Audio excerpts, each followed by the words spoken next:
আস্তাগফিরুল্লাহ 3 বার পড়েন, সূরা ফাতিহা শরীফ 1 বার পড়েন, সূরা ইখলাস শরীফ 3 বার পড়েন, যে কোনো দরুদ শরীফ 5 বার পড়েন। এখনই দোয়া হবে। দোয়া করার পরে আমরা আপনাদেরকে নামাজের টাইম দেব, নামাজ পড়বেন, আমল করবেন এবং এখানে সাক্ষাৎ দেওয়া হবে। আপনারা ডান সাইড থেকে আগে সাক্ষাৎ করে গিয়ে আমলে বসবেন। এরপরে সেহরি দেওয়া হবে।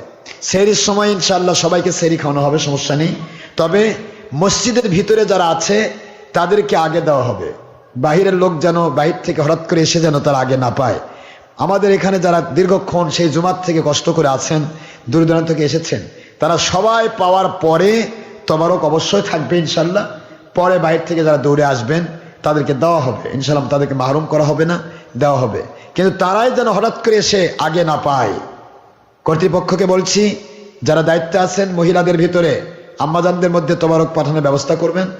আর এখানে আগে মসজিদের প্রথম তলা, দ্বিতীয় তলা, তৃতীয় তলা, শেড, অর্থাৎ যারা আমাদের আমলের সাথে সম্পৃক্ত সবাইকে আগে দেবেন।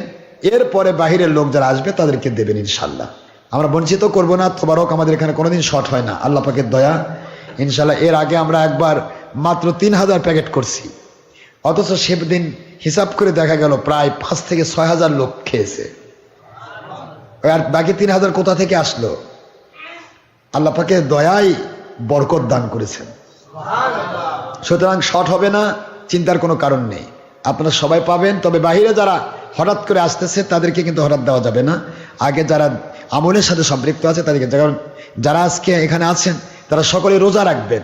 বাইরে থেকে যারা দৌড়ে আসবে তারা তো রোজা রাখবে না, তারা এখানে এমনি খাবে। তো রোজা রাখবে যারা, তারা আগে খেতে হবে, কারণ তাদের সেহরি খেতে হবে। সময় পার হয়ে গেলে তারা সেহরি খেতে পারবে না। এই জন্য তাদেরকে আগে দিবেন, এরপরে বাহিরের সবাইকে দিবেন ইনশাআল্লাহ।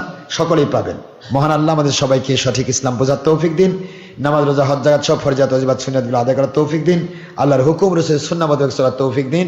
বাতিল বাহাত্তরকে চিনে তাদেরকে ছুঁড়ে ফেলে সত্যিকারের ওলিয়া আউলিয়ার সাথে সোহবত ইখতিয়ার করার তৌফিক দিন। আমিন। ওমা আলাইনা ইল্লাল বালাগুল মুবিন। হাদা মা ইনদি মা ইয়ানফাদ ওমা ইনদাল্লাহি রাসূলিহি সাল্লাল্লাহু আলাইহি ওয়াসাল্লাম। আস্তাগফিরুল্লাহ।